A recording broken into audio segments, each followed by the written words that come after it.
I want to talk about crypto and AI policy with the crypto czar himself, David Sachs. So let's skip ahead to that portion of this conversation. The Democrats shifted. All right, with us is David Sachs. How you doing, brother? Are you literally in the White House? I'm in the EOB. Ah, okay. There's like a podcast studio actually in the EOB. Oh, fantastic. EOB, and you're wearing a suit every day. Yeah, no, you're right. I have to wear a suit and tie every day. I was just listening on your conversation about Doge. Jake, I'm surprised that you never figured out a way to get involved in this USAID. I mean, everybody's on the take except you. What's going on? If I had known, I would have started an NGO. Where's my NGO? You had everything except the money laundering. You had the grift, you had the virtue signaling. You had it all except the actual money. Let me up-level this for a second, okay? So we knew the U.S. government runs a $2 trillion deficit every year. We're in debt almost $40 trillion. And we also knew that anytime anyone tries to cut anything in Washington, the whole city screams bloody murder, okay? So the question is just why? Well, now we know. The money is all going to them. It's like round-tripping to them. New York Times, getting paid. Politico, getting paid. Bill Kristol, perennial warmonger, getting paid. Ukraine, getting paid. Like 11 out of 12 publications, Ukraine, getting paid. Incredible. Viktor Orban, who's the prime minister of Hungary, was saying that he's very popular in Hungary. His political opposition, funded by USAID. In Poland, the left-wing political opposition funded by USAID, and on and on and on it goes. BBC, you wonder why everyone in the UK is so, yeah. Like I couldn't believe the BBC is getting paid. Every left-wing organization in the world seems to be getting paid by this slush fund at USAID, which disperses about $50 billion a year. That's $1 billion a week. That's actually a lot of money. And so it makes you wonder, you know, the left in general tries to portray itself as a movement of the people, that it's grassroots. This is the exact opposite. This is AstroTurf. This is basically money coming from the top down out of Washington to fund all of these groups, maybe not even in the United States, like all over the world. So it makes you wonder, what is the real level of local support for these left-wing policies all over the world? Yeah, well, we do have a little bit of knowledge about this. I mean, actually, lots of leaders of foreign countries have spoken out about how they don't like USAID. Something that Mike Benz, one of the foremost experts on the corruption of USAID, has said is ever since USAID has been cut off, why have we not seen all these people around the world that are, you know, from foreign governments and stuff? Why have they not said, no, we needed that aid, you should give it to us? Like, why don't they want money? Like, isn't it money? Aren't they getting money? Aren't they getting benefited? Aren't their constituents and citizens benefiting from these humanitarian operations? No, they're not. Nobody has been asking for this. It's all been domestic. Only domestic actors, the people getting paid essentially, are the ones who really want this and people who kind of believe what they're saying. But the people in the know in the foreign countries are not asking for it. Foreign leaders are not. And like people like Nayib Bukele and El Salvador said that everyone knows that USAID is a subversive program that tries to mess with the affairs of foreign governments. Viktor Orban has talked about this and many others. So there's actually been almost a universal rejection of USAID and a refusal to say anything positive about it abroad. So you did a big announcement this week on crypto and creating a framework finally. I caught some of it. Maybe you could just tell us, you know, from the bottom up, what is the mandate from the president and what is your advice to him on how to make crypto move out of the shadows, offshore, ICOs, craziness to legitimacy? What's the plan here to legitimize and regulate crypto? Well, the plan was really spelled out by President Trump in his week one EO on crypto, and it's all spelled out in there. The principles of the administration on crypto, the president said he wants to support the responsible use and growth of digital assets and blockchains across every sector of the economy. So the principles are all there. And yesterday I was invited up to Capitol Hill to meet with the chairman of the important committees that basically govern crypto. And so we had a press conference there to announce the legislative plan. You can see there's Chairman Tim Scott, who's the chair of the Senate Banking Committee. To my left, and then to my right is French Hill, who's the chairman of the House Financial Services Committee. And then to his right is John Bozeman, who's the chair of the Senate Agriculture Committee. And then to the left of Tim Scott is G.T. Thompson, who's the chair of the House Agriculture Committee. He's out of frame right now. But those are the four committees that govern crypto. And you may ask, why is the Agriculture Committee involved in crypto? And the reason is because the Ag Committee supervises the CFTC, the Commodities Futures Trading Commission, because commodities all came out of agriculture. So it's interesting. You need four committees across the House and Senate to get legislation done on crypto. It's not just House and Senate. It's actually two committees in each of the House and Senate. And so this is the first time where we've had four chairmen of the four key committees all come together and say that they're ready to support crypto legislation. There were a lot of people on X who felt like this wasn't, a mind-blowing announcement. They wanted something that they could trade on right away.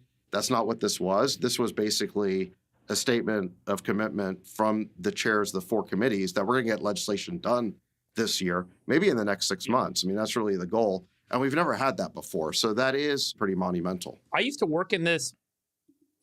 Okay, that's really interesting. Now I hope he goes into what exactly the policies he's going to be pushing for and how he's thinking about the way that they should regulate this. Because if we look back to the thing we reacted to before this with JD Vance talking about AI, he was having a very hands-off approach. He was saying, look, let's not create any regulations that will hold back the industry. I wonder if this is what David Sachs is going to do with AI, or if he's going to say, well, we need certain regulations here to protect investors and so on. So I hope he develops this further in this conversation. Because when I first launched Climate Corp back in the day, we actually were selling commodity contracts online. So we set ourselves up as an exempt commodity trading platform.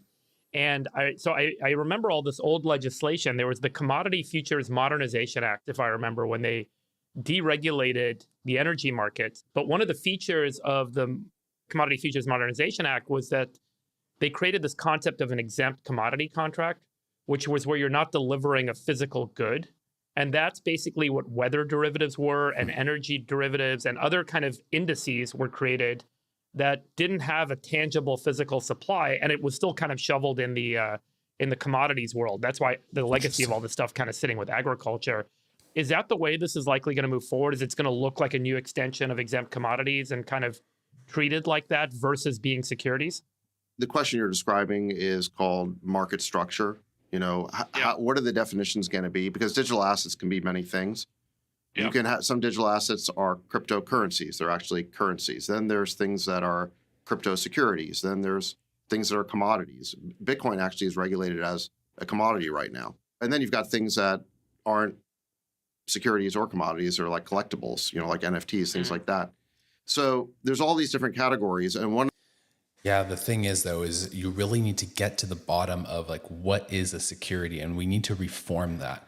Because unfortunately, we have the securities law, which you can argue is good or bad. I personally think it's bad. And I think that basically all the securities law should be abolished. I think that it reinforces, it basically entrenches the Wall Street, and it gives them a moat, and it basically it creates this fake thing that shouldn't exist, which is called private equity.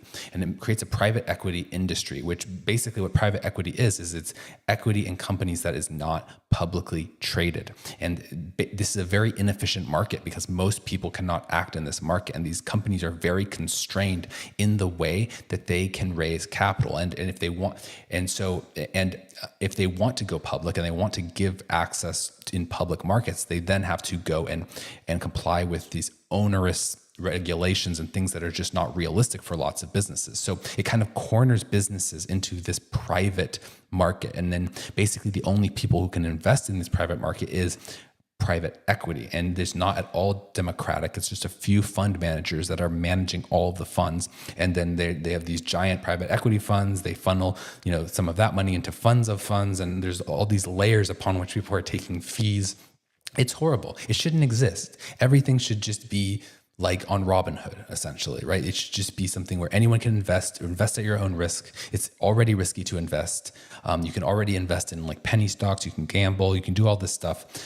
There was like a time where people would go town to town and sell like coupons and stuff. And you can say that like there's some swindlers that maybe like there was a reason to create some of these regulations. I'm not saying that there was never a point to them, but I think it's overall a very corrupt thing, the way that security law is defined and administered. And so right now there's an open question in how securities law should be interpreted and what should be a security. I think almost nothing in crypto should be a security, in a part because it really is redefining what it is different in nature than a normal stock. Even if there are elements that are similar to securities, you really shouldn't think of them as securities, unless it's like you're literally going so far as to say, I have a Delaware C corporation and I have this common stock and one token will represent one share and that is what it is. Okay, in that case, I can see the argument that securities law should apply.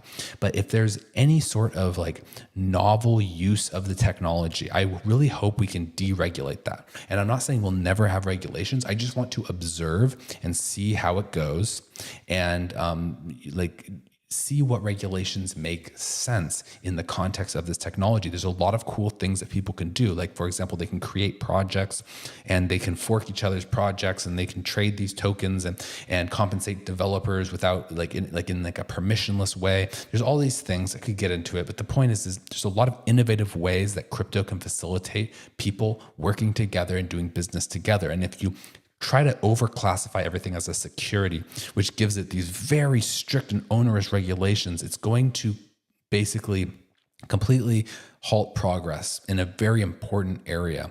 And I think there's also a danger with classifying it as a commodity and putting it under commodity regulations, because in a sense, crypto is different than commodities too. It's not, it could be similar in some ways to a commodity, but it is not a commodity in a sense. It's not the same thing as gold. It's not the same thing as corn. It's not the same thing as energy, even though energy is like not a physical good. These are in nature very different. And so we can't just slap the same regulations on. Like, we need to kind of just have a bit more of a hands-off approach, see what happens, and then thoughtfully create regulations. So I hope that this is the approach that they're taking. They should have a bias towards basically deregulation and just like letting the market do what it does, understanding there can be people who end up losing money in this, but it's not something that is fundamentally more dangerous than any other type of thing that people do. People, for example, could go and use an app and waste a bunch of time. That's similar to wasting a bunch of money. There's a communications technology where you can communicate with people and someone could scam someone over that medium. Like, all these things are possible. There's lots of destructive technology that has been introduced into our society.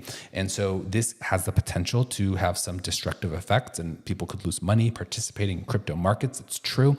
But one of the reasons why crypto is so financial and why like a lot of the projects seem low quality is because it is held back by the threat of government action. And a lot of really good founders don't want to enter the industry because they basically can't really do things the right way when they're in the industry, because the laws are not conducive to doing that. So we like, if we just kind of like let people say, hey, just try things, just innovate, let's see how it works. But what we would find is that people would try new things, we'd get some really great results, and it would actually be a lot more above board and a lot better than what you think. It wouldn't be like the Wild West where everyone's just getting scammed and going crazy. Those people would be crowded out. There would be an incentive for good projects to point to bad projects and show exactly where the scams are happening. Right now, the incentive in the industry is that basically there's this kind of like offshore scamming racket that occurs. And the incentive is to just keep the status quo and to basically partake in this very lucrative scam. And there's a lot of bad projects. But if we actually let good founders come in, we would expose these bad projects and the incentives would be completely reversed. And it would be a very efficient capital market that's super fair and equitable. So let's keep watching and see what else they have to say. One of the things that the market needs is just clarity around the definitions so that founders know what the rules of the road are and they can actually just comply with them. So giving them those definitions and describing how a crypto project could start, for example, as a security, and eventually the protocol could become decentralized enough where maybe it becomes a commodity. It should not start as a security. It should not. That's hard. It's very hard for a small company to start as a security. That's more compliance. Actually, what we want is the opposite. We want to increase regulations as things become more successful. Now, again, I think security is the wrong framework for thinking about this in 99% of the cases. Again, if there's like Delaware C Corp shares and you're putting that on chain and that's your plan, that's one thing, but that's not what most people want to do. So I don't like the sound of this. That whole idea, that's called market structure. And there was a bill in the last Congress by French Hill, who is the chair of the House Financial Services Committee now, that passed the House with 71 Democratic votes. So it was fairly bipartisan. But then it went nowhere in the Senate because, frankly, the Banking Committee at that time was run by Sherrod Brown, who is anti-crypto. So it got stopped in the Senate right away. Now we have Republican control of the Senate, and Tim Scott's the new chair of the Senate Banking Committee, and he's expressed support. So I think now we could get a bill on market structure like Fit 21, again, which was French Hill's bill last Congress. I think we could do a revised and updated version this Congress. And that was one of the things the chairman expressed support for. So I think there's a pretty good chance we could get this done in the next 6 months. What's the opposition, Sachs? I guess it feels to me. Here's like the blueprint for what I would like in a crypto regulation framework. And just for your guys' context, if you don't know, I am a venture-backed crypto founder and engineer. So what I would basically like is I would like some sort of, and this is something that Trump has talked about, but like a digital bill of rights, something that enshrines certain rights, maybe not into the Constitution, but just into law. And so I would like to be able to basically like a right to privacy. I would like to give people a right to privacy, a right to use cryptography. And I don't know exactly what all the things should be. What this should do is this should not like just absolutely legalize scamming, but it should be a tool, like a shield that legitimate projects can use in the future when a prosecutor that is anti-crypto is out to get them. Something that gives people a bit more of a defensible position. And what we want to do is we want to legalize specific things, like legalize specific things. Don't make things illegal. So like, I'm not saying legalize all types of token offerings, but maybe legalize certain types of token offerings so that people can do those things without fear of any repercussions. And the implication is not that things that are not listed are illegal. We shouldn't have this default illegal assumption. The question is that it's not defined. There's not regulatory clarity there, and we can decide on those as we have more information. So I would basically like a bill that it doesn't have to legalize a lot of things, but it should legalize some things. It can put crypto companies in a more empowered position, and then we don't have to actually decide on what the ultimate regulations for this industry are. And we can roll them back if there's like a scandal, like a major scandal that affects the nation. We can roll it back. We can put stricter regulations. We can repeal these protections.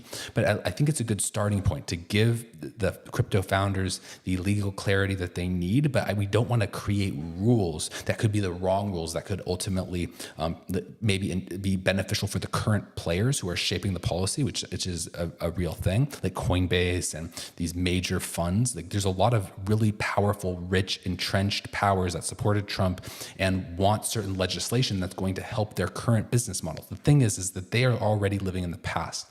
People want to try new things. And if we just say like, this is how it works, you can't do it this, you have to do that, and this is what Coinbase wants. And I like Coinbase. This is not personally attacking against Coinbase, but the problem is that it entrenches them. And it means that nobody can do anything different or better. And that there's a lot of experimentation to be had in this space. So that's my fear with the way that he's talking. We want to just have a very hands-off approach. Me, like with the market structure question being addressed and answered, you would have also more protection for consumers because now businesses know the rules of the road. They follow them. There's structure that protects consumers, et cetera, et cetera. Why would people be opposed to moving this forward, moving the legislation forward, getting this all behind us? Well, I think this is an area where there's a really good chance of having bipartisan support. We did in the last Congress, like I mentioned, that the House bill got over 70 Democratic votes. I think in the Senate, we're going to need 7 votes, seven Democrat votes to get to 60, right? Which is the number you need if you don't go through the reconciliation process. And I think there's a good chance this passes with significant Democratic support as well as Republican. It's not going to be unanimous or anything like that because there are still forces that are hostile to crypto in Washington. And you think ultimately the forces that are hostile to crypto are Wall Street, and really Wall Street in terms of like banking, because it is a threat. It's a threat to the central bank model, which is very beneficial to banks. These banks that are too big to fail, built on the US dollar, they're actually members. These big banks in America are actually members of the Federal Reserve. The Federal Reserve is not a government department. It's an independent body composed of actual private corporations. And it's imbued with the special authority by the US government. And I mean, it's a super corrupt arrangement. And there's been books written about this. It's a very big problem. So banks are against crypto because it has the capacity to change the dynamics of the monetary system to something where they don't have an enshrined advantage. That's one. 2 is another part of Wall Street, which is private equity, because private equity is basically the gateway to private markets, which is most companies. Most companies are private, they're not public. And so they are the gatekeepers. They are the ones who basically siphon off the funds of people who want to invest in these private markets, which is basically the most number of businesses in the country. So you have to go basically through private equity. It's very inefficient to go directly, and most people can't. So private equity fund managers are a huge component to this. And finally, the State Department, certain deep state actors also oppose crypto because they see it as a threat to the ability to impose sanctions, because they want to use the US monetary system as a weapon against foreign countries. And in order to do that, you need to have full control of the currency so that you can manipulate it in a way that hurts other countries. And I've talked about this in other videos, but this is a really bad thing, because essentially what it does is we have this amazing advantage as the country that has the world's reserve currency. And this basically generates the fact that people trust the US dollar and go to the US dollar in times where they want a safe place to store their money. The fact that happens, it creates demand for dollars. If you create demand for dollars, that means based on supply and demand, that the value of dollars goes up. That means that if we actually print more money and give it to ourselves, that normally when you increase supply, price goes down. That would create inflation. But if there's demand abroad, actually what happens is we don't have that. So we are in a sense able to tax people abroad by printing money and giving it to ourselves when they are holding it because it's a safe asset. This dynamic is amazing. It's making us rich. It's giving us free money. But the only reason is that it works is because people choose to use dollars. But if we erode trust in that system, now we no longer have that advantage, and we are basically going to be poorer because people won't want our slop cryptocurrency, or not cryptocurrency, fiat currency, right? We want it to be such a trusted currency that everyone around the world, even our adversaries, want to buy it, because that gives us money. That makes us rich. And sanctions don't even work. And another problem is that they use sanctions like it's like nothing. Like they'll just throw sanctions on a country. And what happens is then our economies disentangle and they have no dependencies on us. And so what happens is now when we are at war, now we have no ability to affect their supply chains because they already have supply chains that are outside of our jurisdiction. Whereas if they were doing trade with us up until the point of war, at that point we could then we can then put sanctions on them at that time, or put tariffs or something along those lines, or take action to hurt their economy because we actually have leverage. But if we completely disconnect from a country that we don't like, let's say Russia, we're not at war with Russia, but we put sanctions on Russia. Now Russia's economy is not entangled with ours, and we have no leverage on them, and they have supply chains with China and Iran and other adversaries of the US, and they can still do commerce even if they were to go to war with us. We have less cards to play in the chance of a real altercation. So it just puts less tools in our toolbox. And there's basically, the problem is like this, the Congress does not need to declare sanctions. It's something that can be done by the executive branch. And that is just lacking the proper oversight. If we go to war, Congress needs to declare war. And it's essentially like an act of war. It's an important thing for national security, not necessarily sanctions themselves, but economic leverage. Exerting economic leverage is a thing where it's a matter of national security. So I don't think sanctions is ever the means. I think we should have a currency that's absolutely trusted, because that makes us rich, but we can still throw our weight around. And we can with a cryptocurrency, we can still audit what the dollars are doing, and we can still enforce various rules, and we can still use economic leverage, and we can ban trade between our economy and other economies. So we can still do these types of things in a more appropriate way, and we can do it during wartime, and when it actually gives us an immense advantage. Imagine fighting a war with the United States of America, and at the same time, your economy is being cut from under you. The legs of your economy are being cut, right? It'd be so hard. You're doing a battle on multiple fronts. But when we preemptively put sanctions, not only are we eroding trust in our most valuable asset, we are also basically taking out a tool from our toolbox when we get into an actual war. So it's just been used irresponsibly. It shouldn't exist. And those are the enemies of crypto. Big banks, part of the Federal Reserve, private equity that wants to keep the subsidies flowing and basically their entrenched interests flowing, and deep state pro-sanction people. Let's keep watching. It's going to be a discrete bill, or do you? I mean, it seems like you're going to have to get a. If you like this content, please like this video and subscribe. I do more stuff like this. I just wanted to announce that partway through, but we're going to keep watching now. Border security and energy and budget bill passed, so it seems like everything's looking towards reconciliation. In which case, would this be an adjunct, like an add-on? The question is what you can get through reconciliation. So in order for a bill to go through the reconciliation process, where you only need basically 50 votes, it has to have a budgetary impact, or predominantly a budgetary impact. I think it's called the Byrd Rule. And that rule was definitely pushed pretty hard in the last administration. Remember that the Biden administration got the Inflation Reduction Act passed through reconciliation and all those subsidies for clean energy or whatever. So they've opened the window pretty wide on what can go through reconciliation, but that's the question. There's one other bill that I think is going to move pretty quickly here too. So I just mentioned the market structure bill. The other area is stablecoins, and Senator Haggerty, he's on the banking committee. He just released a stablecoin bill. There's counterparts in the House. And what the four chairmen indicated is actually they're going to take up stablecoins first, and then market structure will follow very quickly.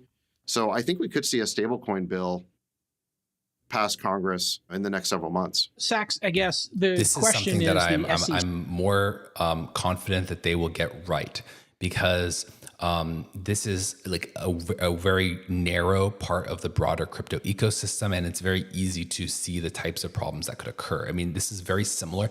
Regulating stable coins, which is basically, if you don't know, a stable coin is a cryptocurrency that is worth $1. And usually it's actually backed by dollars in the bank, and some company holds this, but then they make a token that represents 1 unit of dollars. And so it's like a cryptocurrency, but it's actually dollars. That's what a stable coin is. Now there's decentralized stable coins where they're not collateralized and all of that exists. I hope that the legislation is not like so broad that it kind of like ruins some of these interesting projects that work like that. But like I can imagine basically like some kind of thing that's similar to FDIC insurance. And I'm not saying actual FDIC insurance, but I'm saying like some kind of like certified stablecoin deposit system. And if you have this in place, you can know that, you know, these are regulated stable coins. And honestly, like, I mean, it's a little tricky. You want to construct this properly, but you can imagine how, like, if a token's primary goal is just to back its value by dollars, then they would have to adhere to certain accounting standards. I think that there's a reasonable way to frame this legislation. The only thing I can think of going wrong with it is if it's just overly broad and it basically like classifies anything that holds any dollars that's represented by a token. Like, let's say you have a company and there's dollars in the bank, somehow that is then regulated in the same way that a stable coin is regulated. That might be too onerous and too difficult to comply with. So that would be my worry on that front. But I think it would be very doable to make a good stablecoin legislation, and that can just basically increase confidence in stablecoins and basically give people an assurance that these stablecoins are following proper accounting practices and are actually backed by the money that they say they are. And Gary Gensler were the blocker previously with crypto, and they just said, hey, listen, there's an existing set of rules here. Just follow those rules. Obviously, those rules don't exactly apply to the innovation happening in crypto. So the question, I think, after stablecoins, which feels like a layup and a great place to start, that'll be a great early win. And it just makes people, I guess that would just reinforce the dollar supremacy, right? If it's tied to the dollar. So that's good for America. But maybe you could talk to protecting consumers, because we all saw in the first couple of generations of crypto, all kinds of grifts and ICOs and things that were never delivered. So how do you balance those two things? Protecting consumers who may get really enthusiastic about this versus, people who might try to prey upon them. Well, the first thing you want to do if you're going to protect consumers is you want to bring the activity onshore. Okay. Because obviously when all the activity gets driven offshore, then it's hard for regulators to supervise it.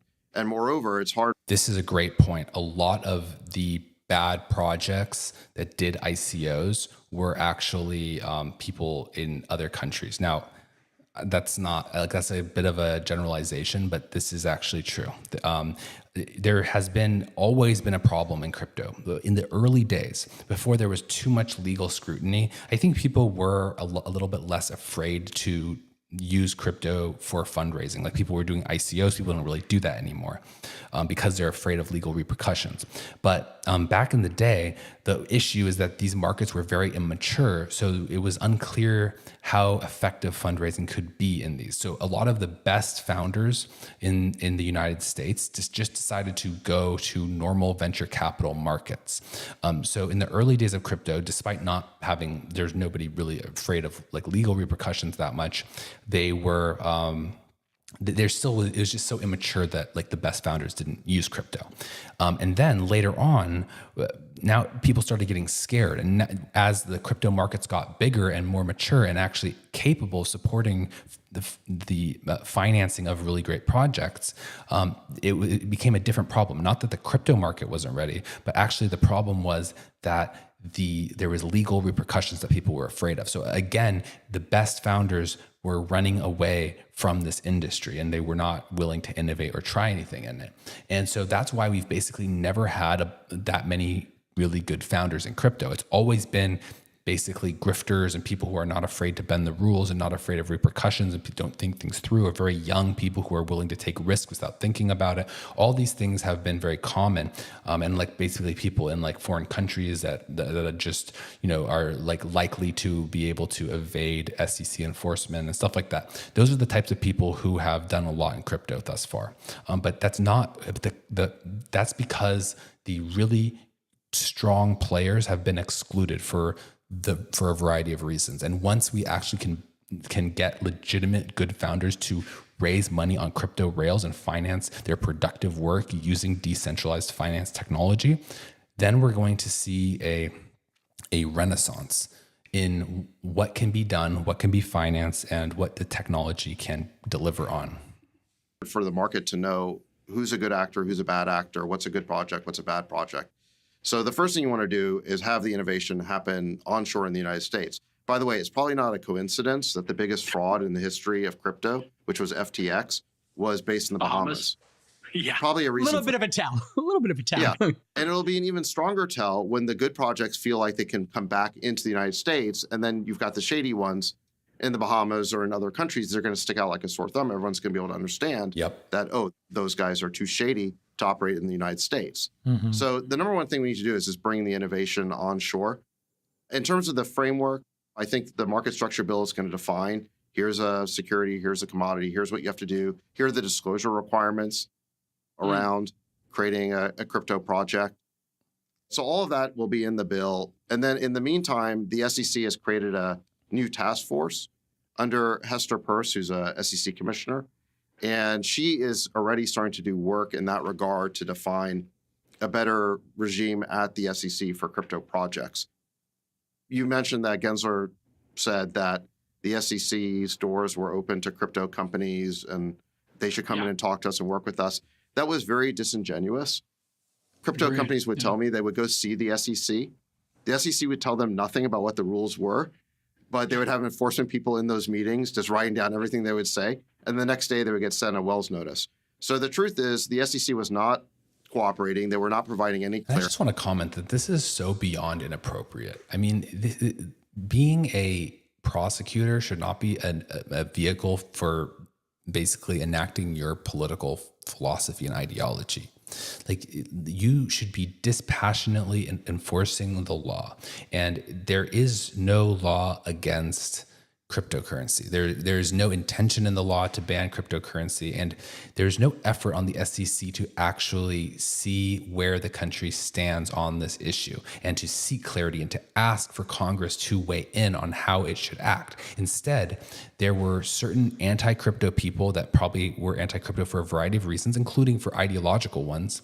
And I think that like a lot of like people don't like that it's a very free market oriented thing. It's like it's a tool for deploying capital, and people don't like capital holders. And so there's like this ideological bent by people like Elizabeth Warren, but of course you also can't ignore her corruption, being from Boston, where this epicenter of like Harvard and MIT and big consulting firms and private equity, like these all come, you don't understand is that like private equity is like there's a funnel from Boston to the private equity industry.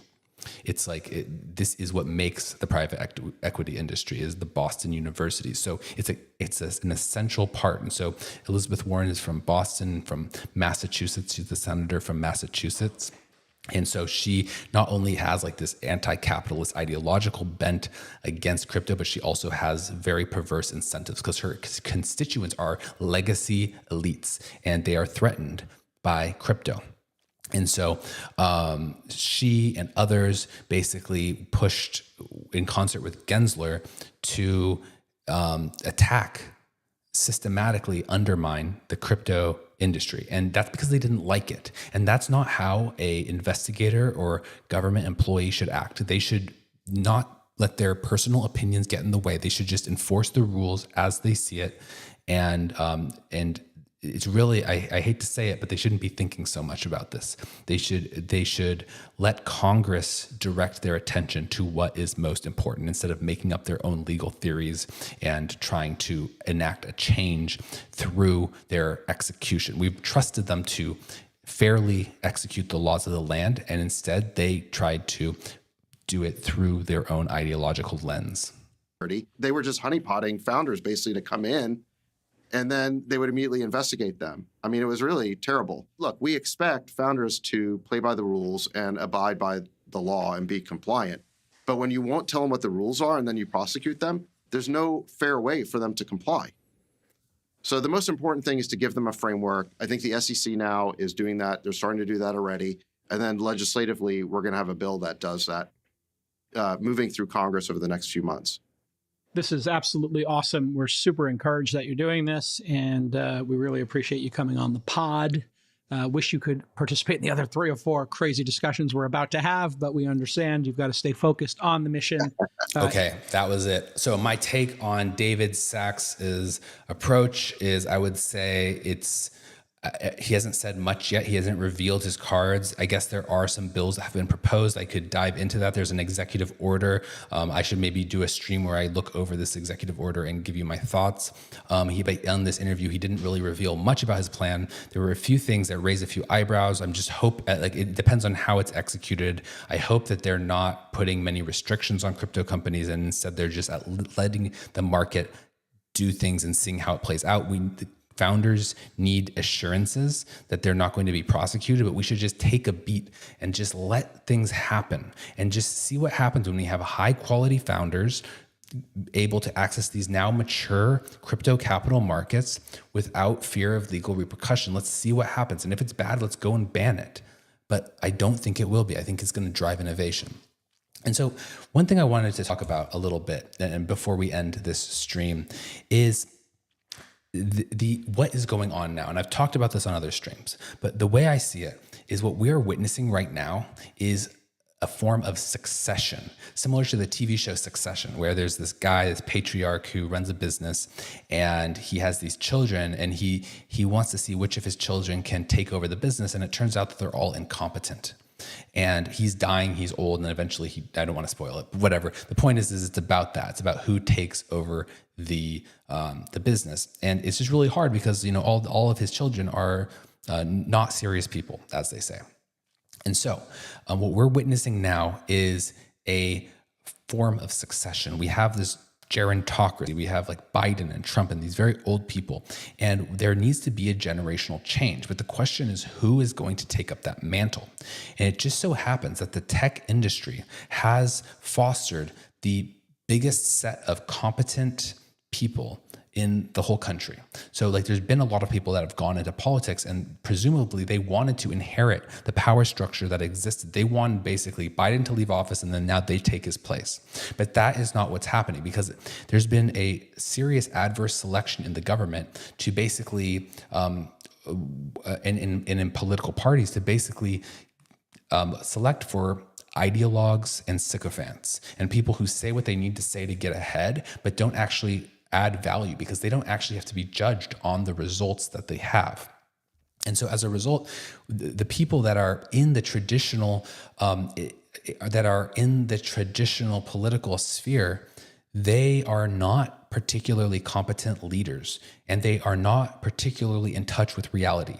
Meanwhile, Silicon Valley has been having this extremely meritocratic system that has elevated people who are very capable of doing things in the real world and providing value to people. So Silicon Valley has created these tools and built a community of people that are very capable. And these are the people who ultimately will end up running the country. And it's just a matter of a fact that at the end of the day, there's right and left, Republican and Democrat, but at the end of the day, we're all one big family, we're all one big country, and we want the best people in our country, the most competent people to run things, because that's how our sons and our daughters and our brothers and sisters and mothers and fathers will all thrive.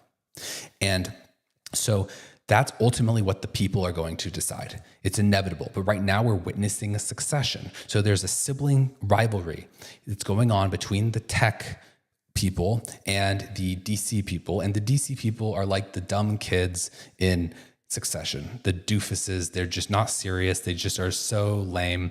And like the kind of the guy who comes in, the tech guy, literally a tech guy who comes in and like actually ends up like making a bid for the company towards the end. Like, this is more akin to what the actual tech people in this context are. And we're seeing Elon, who is the most competent leader of our generation, come in and actually start leading things in the government. And we're just going to continue to see this play out. And so I wanted to, I wanted to give Balaji Srinivasan, a tech thought leader guy, some credit for kind of calling this a bit early. So I just wanted to play a little segment of a video that he has done that talks about how tech has disrupted or will disrupt, how tech will disrupt DC. So I'm just gonna, maybe I'll put it back a little bit and we'll just watch this, and then we'll be done with the stream for today. Rose out of nowhere, Silicon Valley. And by accident, we're putting a horse head in all of their beds. Right? We are becoming stronger than all of them combined. And to get a sense of this, Silicon Valley is reinventing every industry in these cities. That X up there is supposed to be a screenplay for, the paper of LA. And LA is going to iTunes, BitTorrent, Netflix, Spotify, YouTube. That was really the first on the hit list, starting in '99 with Napster.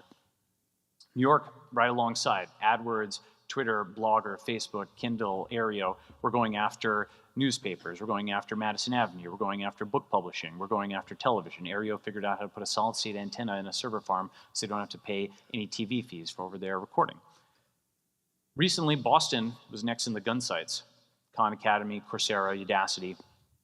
And most interestingly, DC. And by DC, I'm using it as a metonym for just government regulation in general, because it's not just DC, it includes local and state governments. Uber, Airbnb, Stripe, Square, and of course, the big one, Bitcoin, are all things that threaten DC's power. It is not necessarily clear that the US government can ban something that it wants to ban anymore. And so because of this, it's something I call the paper jam. The backlash is beginning, okay? More jobs predicted for machines, not people. Job automation is a future unemployment crisis looming. Imprisoned by innovation as, tech wealth explodes, Silicon Valley, poverty spikes. They are basically going to try to blame the economy on Silicon Valley. To say that it was the iPhone and Google that done did it, not the bailouts, the bankruptcies, and the bombings. And, this is something which we need to identify as false, and we need to actively repudiate. So we must respond via voice. The obvious counter-argument is that the Valley reduces prices. In the top, it's a little small, but that's a famous graph, consumption spreads faster today, that shows the absolutely exponential rise of technologies over the last century.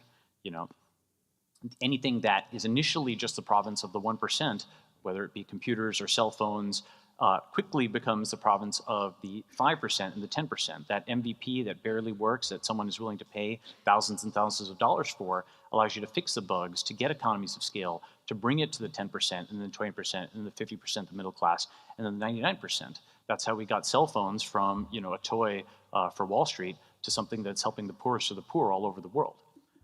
So basically what he's done is he has juxtaposed the accomplishments of Silicon Valley next to those of DC and shows that Silicon Valley is adding value in such a substantial way that it cannot even really be shut down at this point by those in power, because they're going to be shutting things down that are so essential to people in their everyday lives.